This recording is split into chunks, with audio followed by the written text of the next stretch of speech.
අහන්න මේ වටේන වචන ටික.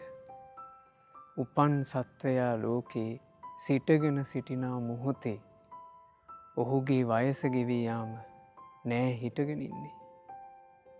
ඔහු වාඩිව සිටින විටදී ඔහුගේ වයස ගෙවී යාම නෑ වාඩිව ඉන්නේ.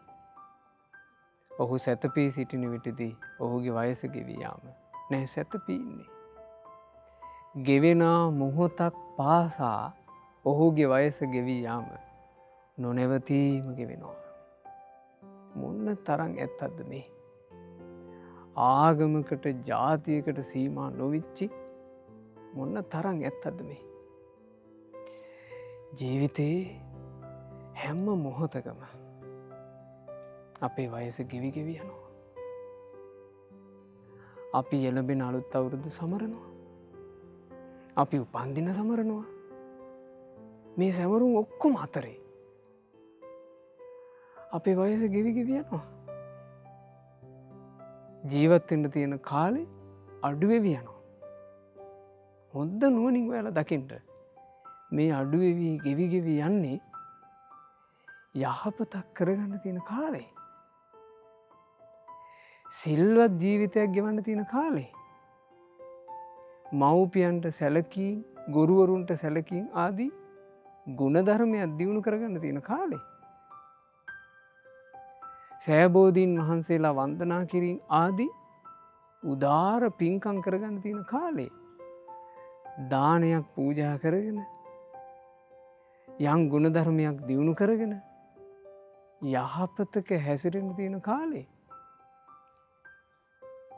නිවන් අවබෝධයක් උදෙසා උතුම් දහම් මගක් දියුණු කරන්න තියෙන කාලෙ තමයි මේ ගෙවිගෙවී යන්නේ. ගෙවීගියපු කාලය කිසිසේත් ආපහු අරගන්න බෑ.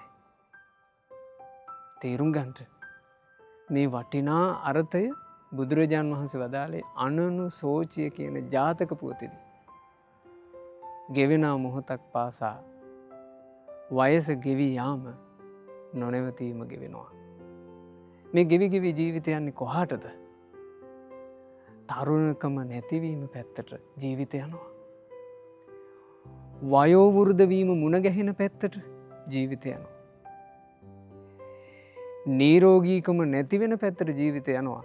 ලෙඩවීම මුණගැහෙන පැත්තට ජීවිතය යනවා. ආදරය කරන අය ප්‍රිය කරන අය ලෙංගතු අය අහිමි වෙන පැත්තට ජීවිතය යනවා.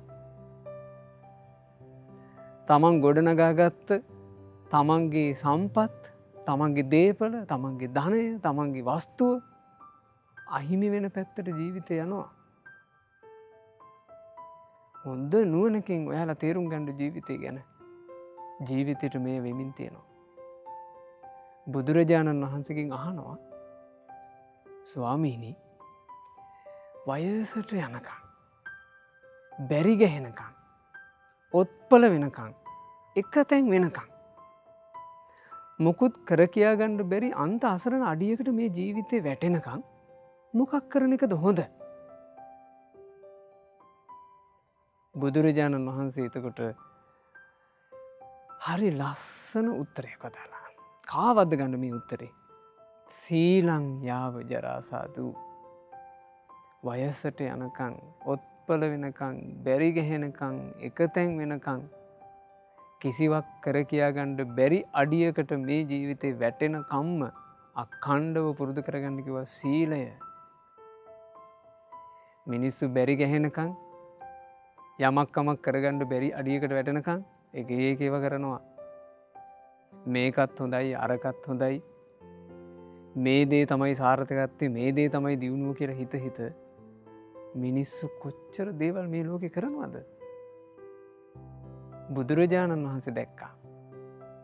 බැරි ගෙහිලා අන්ත අසරණ වෙනකං තමන්ට තමන්ගේ කය වාරු නැතුව හොද්දටම අඩපන වෙනකං මේ ජීවිතය අකණ්ඩව කෙනෙක් කරගෙන යනවා නම් හොඳම දේ තමයි සිල්වත්වීම. සිල් රකින්න හිතට ගන්න. මේ වර්ෂයක ආරම්භය සිල්වත්ව මේ වර්ෂය ගත කරන්න හිතර ගන්න.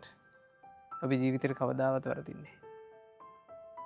තෙරුවන් සරණේ පිහිටලා හොඳට පන්සිල් රකින්න. එළඹෙන පෝයක් ගානේ උපෝසත අෂ්ටාංග සීලය රක්ෂා කරන්න රහතන් වහන්සේලා සිහිකර කර රහතන් වහන්සේලා අනුගමනය කර කර පෝය දවස පුරාවටම උතුම් උපෝසත සිල් රැකගන්ට. සිල්වත්ව ජීවිතය ගත කරන්න බුදුරජාණන් වහන්සේ වදාළේ සිල්වත්ව ජීවිතය ගත කිරීම තමයි වයසට යනකං බැරි ගැහෙනකං ඔත්පල වෙනකං කරන්න හොඳම දේ. ඉතින් අපි හොඳම දේ කරන්න උත්සාහ කරමු. මේ හැම දෙනාට සිල්වත්ව තමන්ගේ ජීවිතය ගත කරන්නට වාසනාව ලැබේවා. තෙරුවන් සරණයි. නමෝ බුද්ධාය.